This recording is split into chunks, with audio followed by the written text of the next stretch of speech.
Hall. My name is Rebecca Martin. I'm the Director of Education and Guest Experiences at Gunston Hall. And I am thrilled to be able to share with everyone this morning one of my favorite documents in the collection of Gunston Hall. This is part of our Collecting Rights program, where we go behind the scenes at various collections around the country to look at documents that showcase some of George Mason's ideas. And today we're staying right at home to look at a letter that George Mason wrote. One of my colleagues, Becky Finn, is going to join me so that we can talk together about this really amazing document from our collection. Welcome, Becky. Thank you, Becky. It's good to see you. So, we have a really big anniversary coming up on Saturday. It is the 245th anniversary of the ratification of the Virginia Declaration of Rights. I know this is not a major date on most people's calendars, but it should be. The Virginia Declaration of Rights is the document primarily written by George Mason, but there were some other people involved too, that guaranteed and protected certain rights to citizens of Virginia, and then served as the model for the Declaration of Independence, source material for the United States Constitution, and the basis for the United States Bill of Rights. So it's a pretty incredible document. It sounds incredible. What is your favorite part of the document? Of the Virginia Declaration of Rights, oh my gosh, there's so much in it. I really love the way that that George Mason mixes both what we think of as rights today, things like freedom of the press and freedom of religion, with more structural elements to government that he believed were really important, critical, in fact, for making sure that the rights of citizens were protected and that government didn't become corrupt. So he enshrines via the Virginia Declaration of Rights in the Virginia Constitution, the separation of powers, 3 branches of government, for instance. He says that offices shouldn't be hereditary, that people shouldn't be put into political office just because of who their parents are, but instead they should be duly elected as representatives of the people. I have a copy of the Virginia Declaration of Rights that I can show you so we can see just a little bit of it. So let's take a look at it right now. Hold on, please.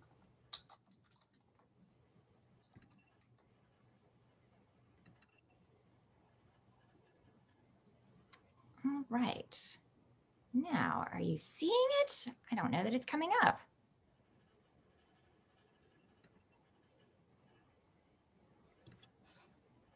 There we go. You should be able to see it now. This is a pamphlet copy of the Virginia Declaration of Rights, which was first published, it was ratified in June of 1776.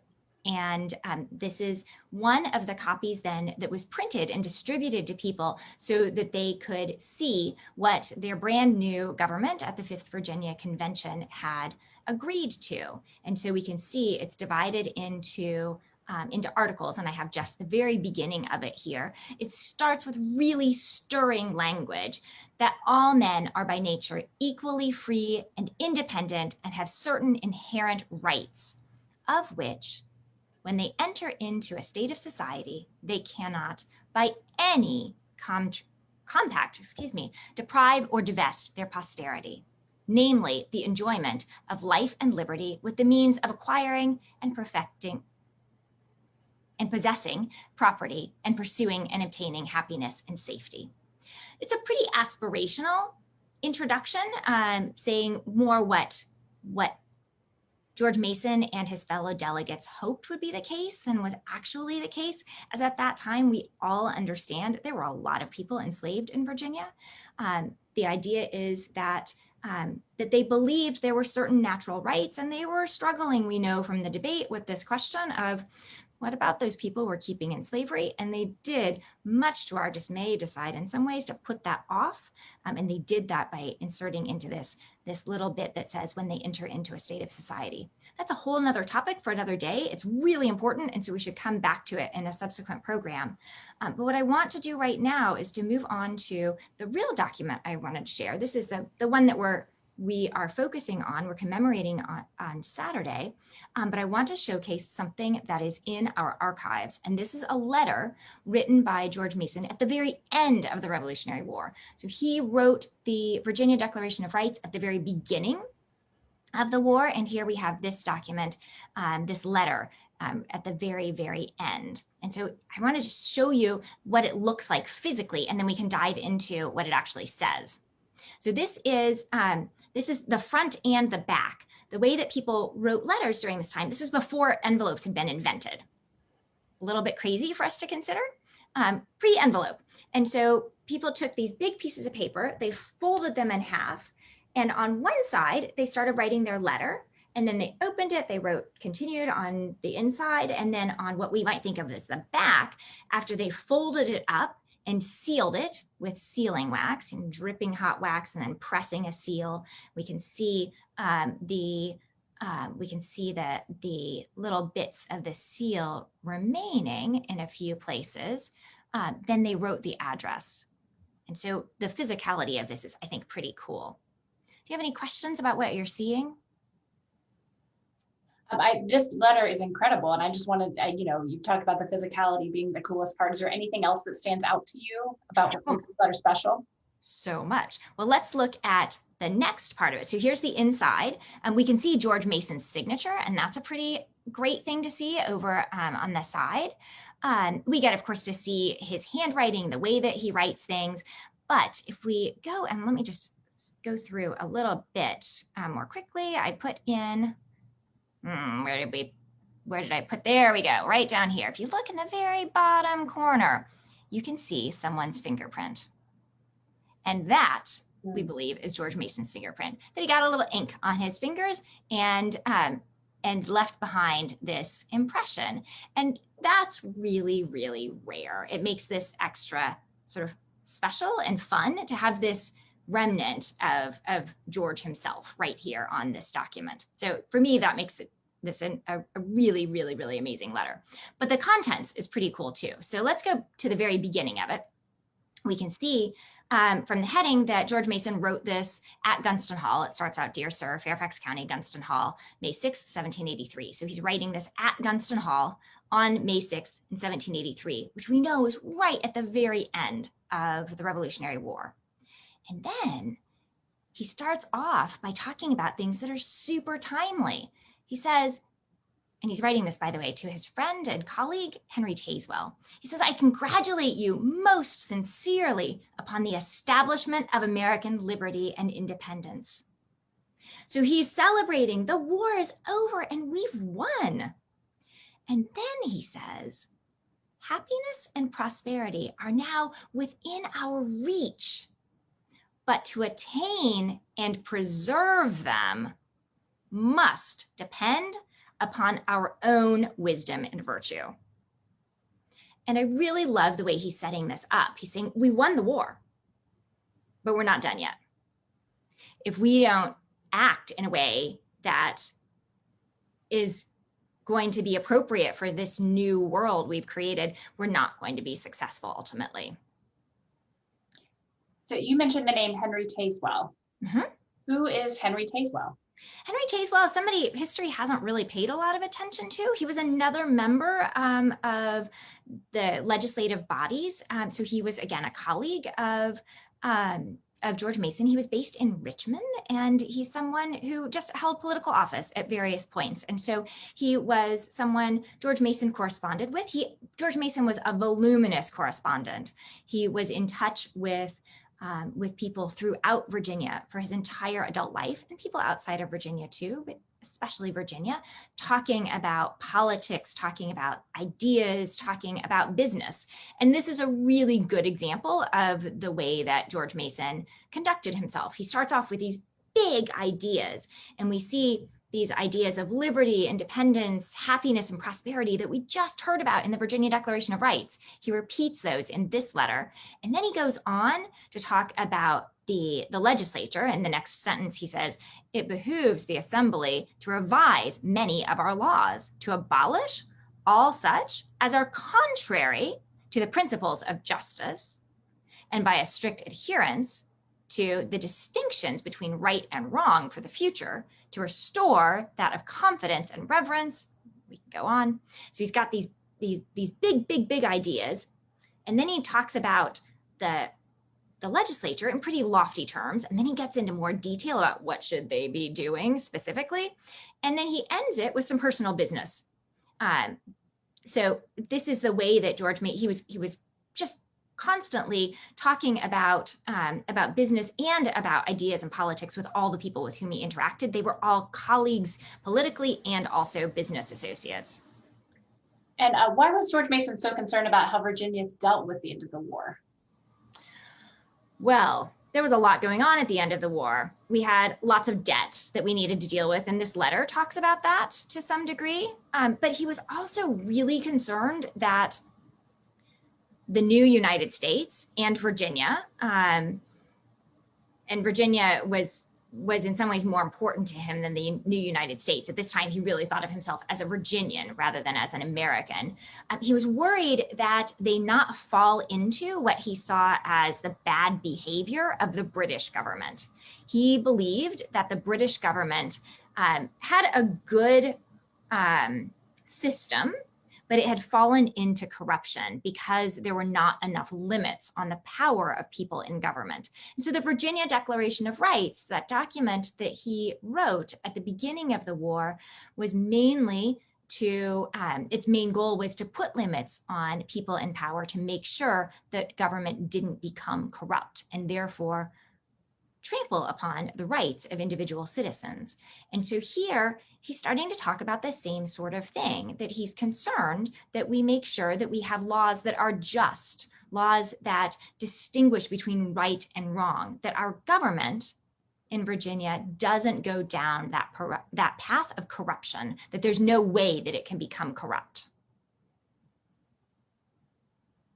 Great. What did George Mason do throughout the American Revolution?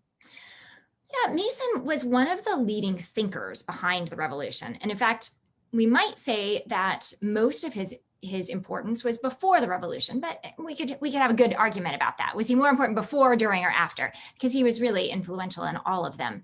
People such as Thomas Jefferson respected Mason tremendously. In fact, Jefferson talked about Mason as having one of the best minds in all of Virginia. And before the revolution, Mason was one of the people who helped persuade his peers that we were just not going to be able to make things work with Great Britain anymore, that we needed to become independent. And so he helped push his fellow Virginians, particularly very, very elite leading Virginians, into more of a revolutionary mindset. He helped create arguments for why we should become independent and how we should do it when he helped write documents such as the Fairfax Resolves, when he persuaded people that we should stop buying British products, we should stop importing or boycott manufactured goods from Great Britain. He helped convince other people that they should join this revolutionary movement. And then during the revolution, he was in the legislature several times. And so he helped with governing the Commonwealth of Virginia.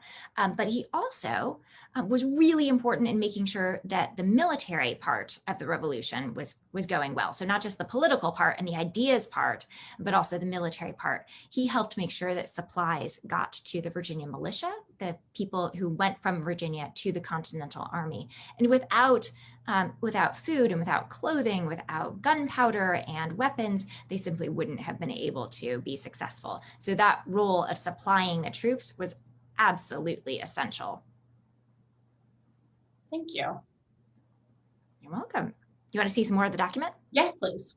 All right, so this is the beginning of that first page. If you think about the double page, and then let's see, we can look at the next bit. So this is the same page. I love George Mason's handwriting. It's really typical 18th century handwriting with these super exuberant Ds. And then his capitalization is what we would think of as non-standard. Spelling, not quite what we do. He doesn't always end sentences with periods. Sometimes he uses a little flourish as people did. And he writes the first word that he's going to use on the next page at the bottom of this page. That's a really standard 18th century thing to do. So we see who right here. So we see the other American states who, and then let's go to the next page. Oops, I don't think I put it right there. We'll have to go back to see that. It's way up here. You can see right here, we see who in all probability. So he goes on, and then he gets into, here's one of those little flourishes where he ends a sentence with this little squiggle. He does this several times.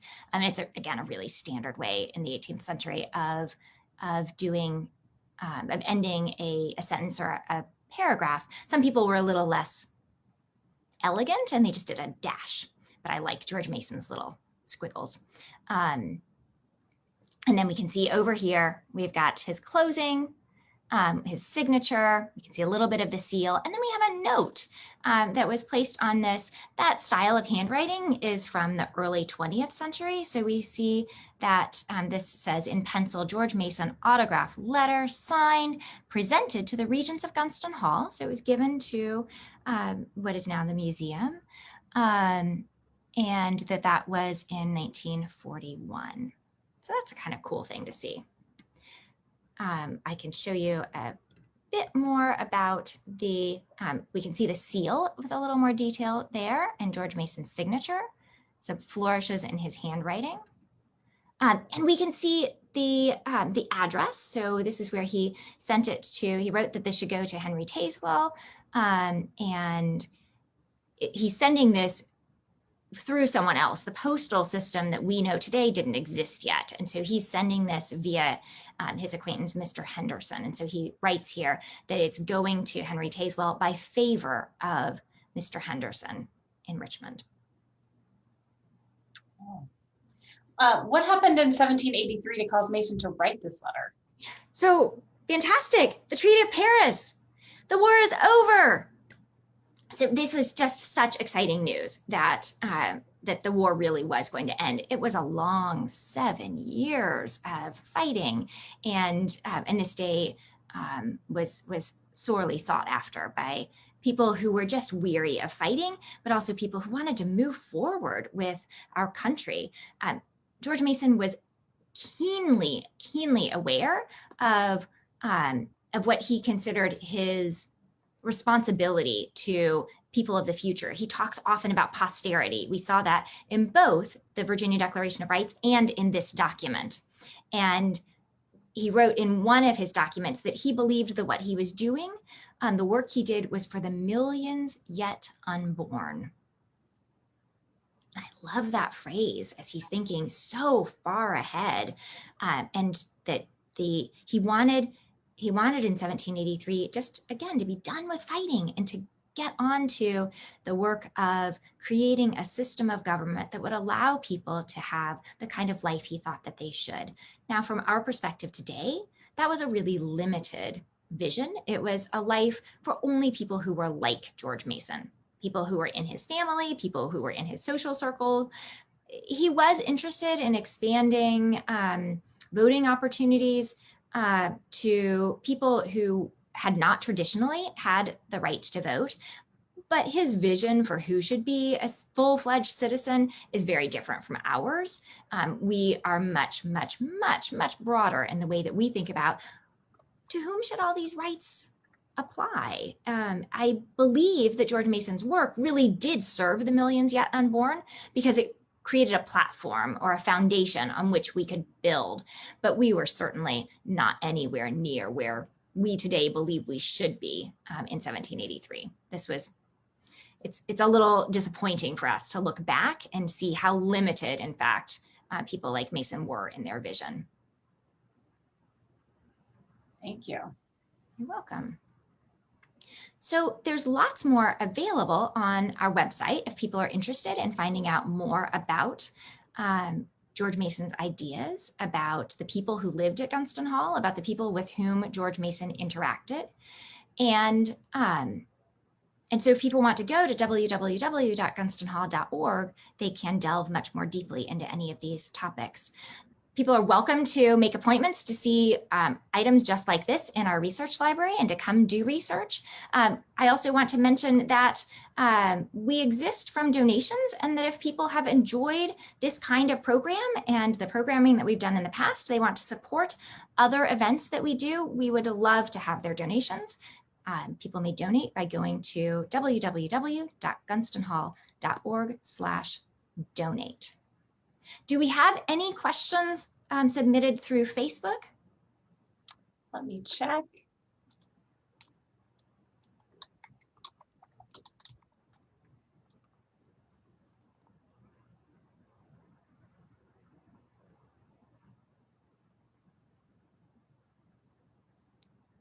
Oh, here we go. The way George Mason signed off on that letter looks different. Okay. More about what it says. Let's take a look at it. So he says, I am with much regard, dear sir, your most obedient servant. It's somewhat formulaic. People in the 18th century were a lot more what we might think of as flowery in the way that they closed letters, and they're offering a sense of connection that maybe is necessary when people don't see each other very often. They're mainly communicating not face to face, certainly, of course, not through video calls, but through letters that can take quite a long time to go between people. And so they often use these formulas that sometimes we see George Mason end, as many of his peers did, simply with, I remain your most obedient servant, or I am your most obedient servant. With this, he adds that phrase ahead, I am with much regard, dear sir, your most obedient servant. I think it's just extra courtesy. That makes sense. If there's any other questions.